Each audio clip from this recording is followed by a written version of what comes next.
Hey, what's going on everyone? It's Axel here for AnimeUproar, and today I will be discussing some of the strongest characters in the Jujutsu Kaisen world, the Special Class Sorcerers. These are some of the most interesting and unique people in the stories so far, and while we haven't had too many interactions with most of them, we have seen each of them in action at least once, and it's always a treat when we do see them. If you enjoy this video and want to see more Jujutsu Kaisen content on this channel, be sure to leave a like and a comment with who you think I should talk about next. It'll only take a second, but it is a huge help for the channel, and hey, if you haven't subscribed to AnimeUproar, make this the video that you do, and be sure to click that bell and select all notifications.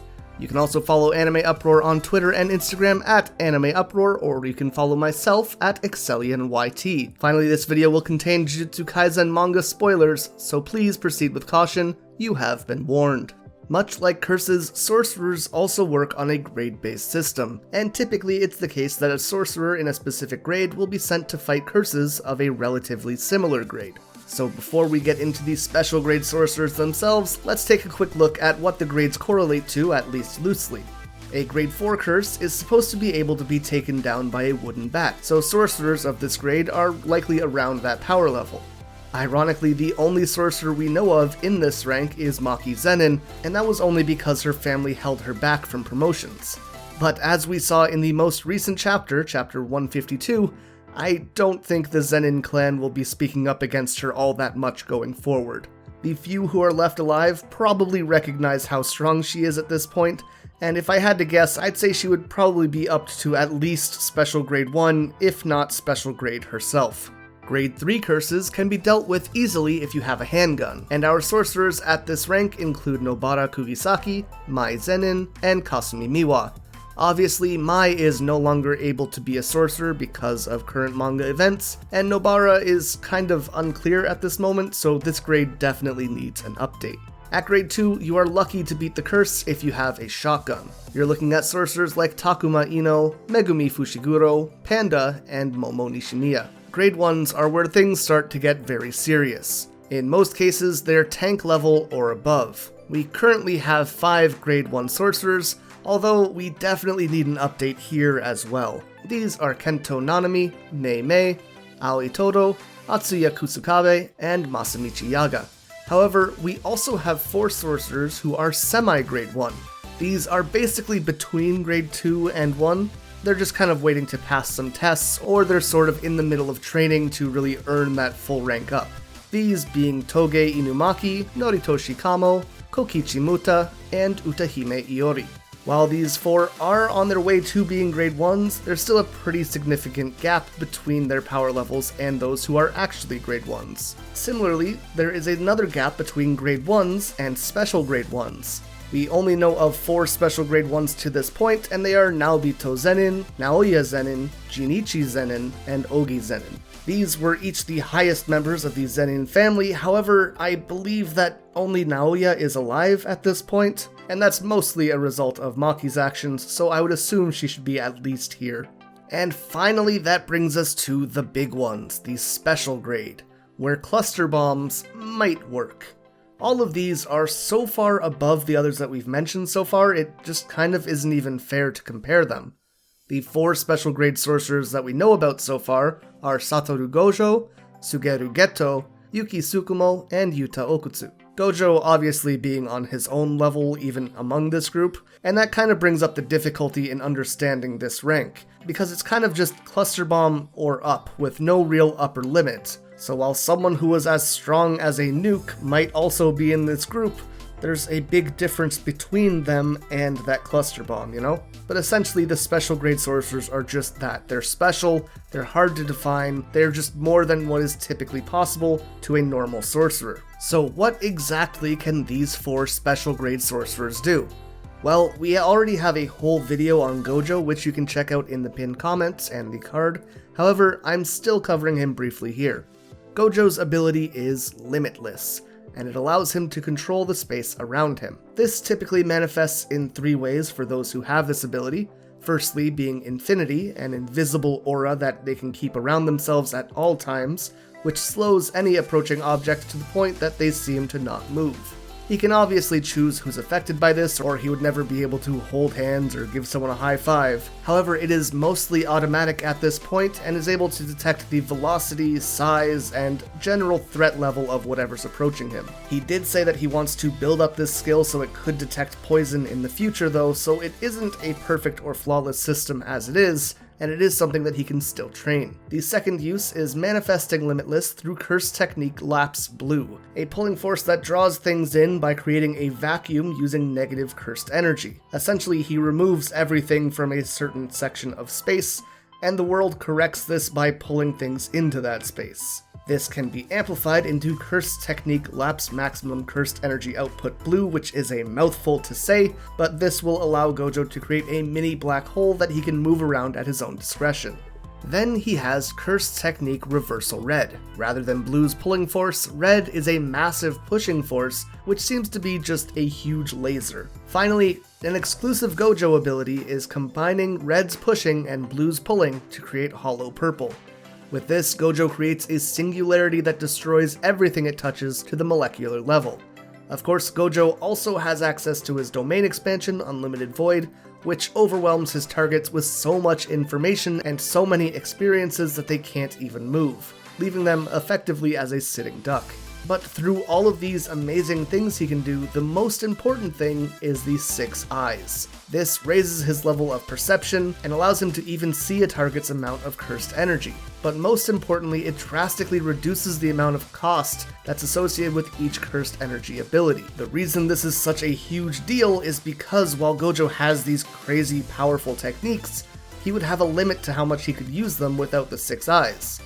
Whereas now, he's able to use them near endlessly. Like I said though, we talked about Gojo in more depth a few weeks ago, and if you're interested, you can check out that video as well.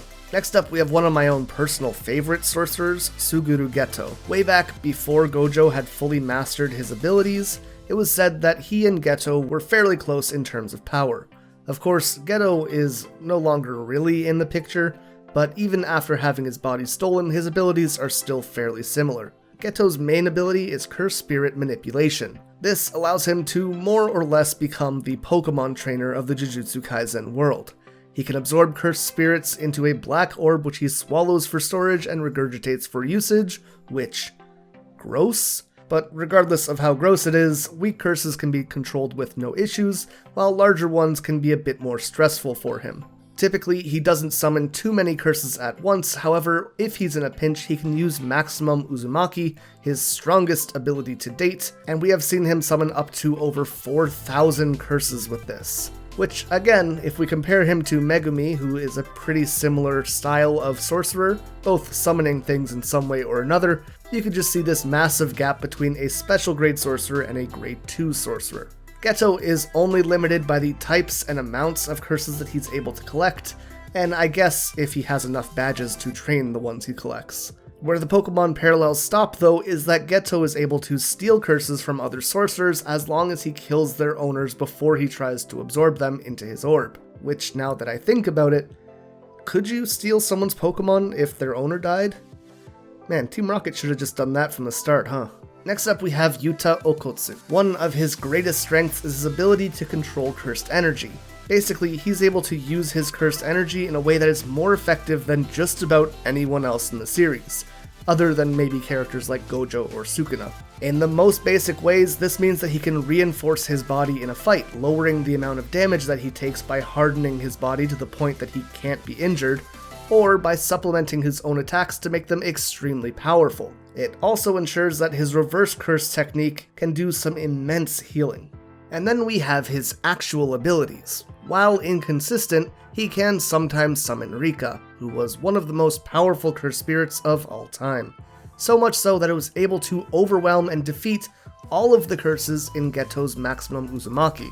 He also seems to have a very unique ability to copy other people's techniques, at least at a very general and basic level. We even see him using this to use the Toge clan's exclusive Cursed Speech ability. However, again, it doesn't seem like he can fully control this, it's not a perfect copy, but it is still functionable. Yuta kinda seems like the jack of all trades sort of character. He can kind of do everything in a good enough sort of way, but really excels in the basics.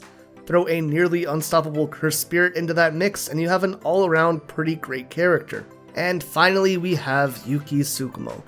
We know very little about her so far, however we do know 3 things. Firstly, she was a mentor to Aoi Todo, which when you consider how powerful Todo is, that's pretty impressive. Second, she is strong enough to stop powerful cursed user abilities like Uraume's Icefall with what looked like 0 effort. And third, I mean, she kinda waifu material. Give me more women who could beat me up, Gege. I demand it, they fuel me. Unfortunately though, this is kind of all that we have about Tsukumo at this point in the story. I'm sure we will get more as it continues. But what do you guys think of our 4 special grade sorcerers? Obviously I would think Gojo is the strongest, but of the next 3, who do you think follows up? And which of them is your favorite? Be sure to let me know your thoughts in the comment section down below, as well as what other Jujutsu Kaisen videos you'd like to see me make in the future. If you guys enjoyed this Jujutsu Kaisen video though and want to see more, please leave a like, and if you're new to AnimeUproar, remember to subscribe and ring that bell. By selecting all notifications, you can help guarantee that you will not miss any of our future videos. I know it's a hassle, but because of how YouTube works, you gotta click the bell. That being said, like I mentioned earlier, we also have a video on Gojo's abilities that went up a little while ago. You can check that out if you're interested.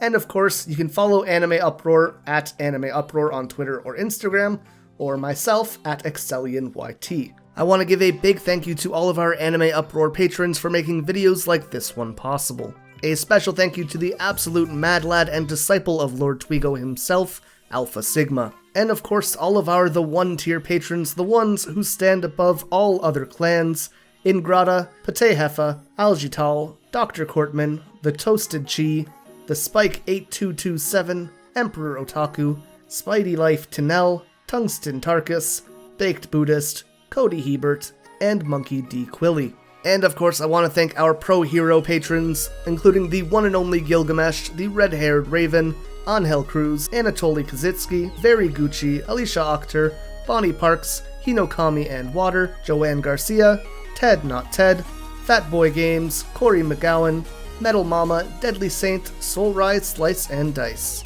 If you're enjoying our videos and feel like they're adding some level of value to your life, please consider supporting us over on Patreon. Even $1 gives you access to our patron-exclusive Discord, and will get your name in all of our videos along with these fantastic people. Thank you guys so much for watching, and until next time, stay excellent.